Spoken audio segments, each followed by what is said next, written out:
حدیث مرفوع میں پہلے ہم مرفوع کا لغوی معنی جانتے ہیں کہ لغت کے اعتبار سے مرفوع کا کیا معنی ہے۔ تو لفظ مرفوع یہ رفع فعل سے اسم مفعول کا صیغہ ہے۔ رفع یرفع رفعا فہو رافع ورفع یرفع رفعا فذاک مرفوع۔ تو یہ مرفوع اسم مفعول کا صیغہ ہے اور اس کا معنی ہے بلند و بالا ہونا۔ اصطلاحی طور پر حدیث مرفوع کی تعریف کیا ہے؟ تو اصطلاحی طور پر حدیث مرفوع وہ قول یا فعل یا تقریر یا صفت کہ جس کی نسبت حضور صلی اللہ علیہ وآلہ وسلم کی طرف کی جائے تو وہ حدیث مرفوع کہلاتی ہے۔ قول ہوگا تو حدیث مرفوع قولی ہوگی، فعل ہوگا حضور علیہ الصلوۃ والسلام کی طرف اس کی نسبت کی گئی ہوگی تو اس کو حدیث مرفوع فعلی کہا جائے گا۔ تقریر سے مراد یہ ہے کہ نبی کریم علیہ الصلوۃ والسلام کے سامنے کوئی عمل کیا گیا، کوئی کام کیا گیا اور آپ علیہ الصلوۃ والسلام نے اس پر خاموشی اختیار فرمائی ہو تو اس کو حدیث مرفوع تقریری کہیں گے۔ اور اگر کسی صفت کی نسبت نبی کریم علیہ الصلوۃ والسلام کی طرف کی گئی ہو تو اس حدیث کو حدیث مرفوع وصفی کہا جائے گا۔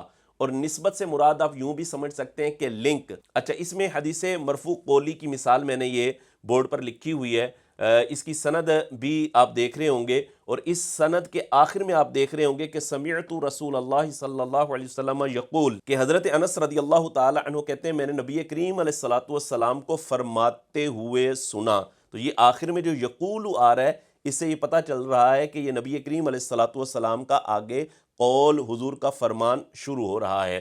یہ امام بخاری رحمۃ اللہ تعالی علیہ نے سند بیان کی ہے۔ اس حدیث کا نمبر بخاری شریف کے اندر 81 ہے۔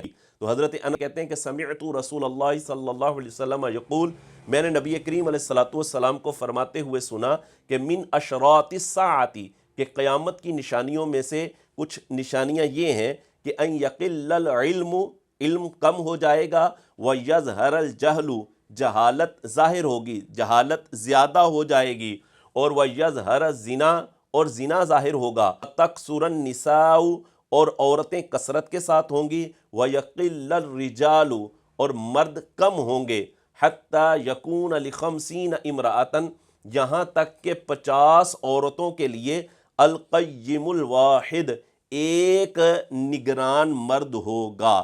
تو یہ جو حدیث پاک میں نے آپ کے سامنے بیان کی ہے یہ حدیث مرفوع قولی ہے۔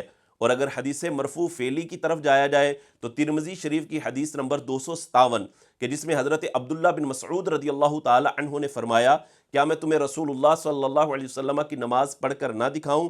آپ نے نماز پڑھی اور صرف تکبیر تحریمہ کے وقت رفع یدین کیا اور اس کے بعد آپ نے رفع یدین نہیں کیا۔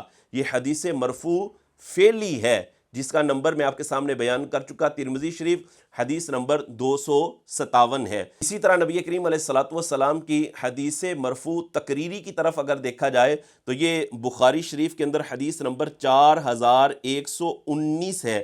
یہ حضور علیہ الصلوۃ والسلام کی حدیث مرفوع تقریری کہلاتی ہے۔ اور اگر حدیث مرفوع وصفی کی طرف جایا جائے، دیکھا جائے تو جیسے نبی کریم علیہ الصلوۃ والسلام کا حسن صحابہ اکرام علیہم رضوان نے بیان کیا کہ حضور علیہ الصلوۃ والسلام کا چہرہ پاک ایسا تھا، حضور علیہ الصلوۃ والسلام کی آنکھیں مبارک ایسے تھیں، تو یہ حدیث مرفوع وصفی کہلاتی ہے۔ تو یہ حدیث مرفوع کی تعریف اور اس کی اقسام اور کچھ مثالیں آپ کے سامنے بیان کی ہیں۔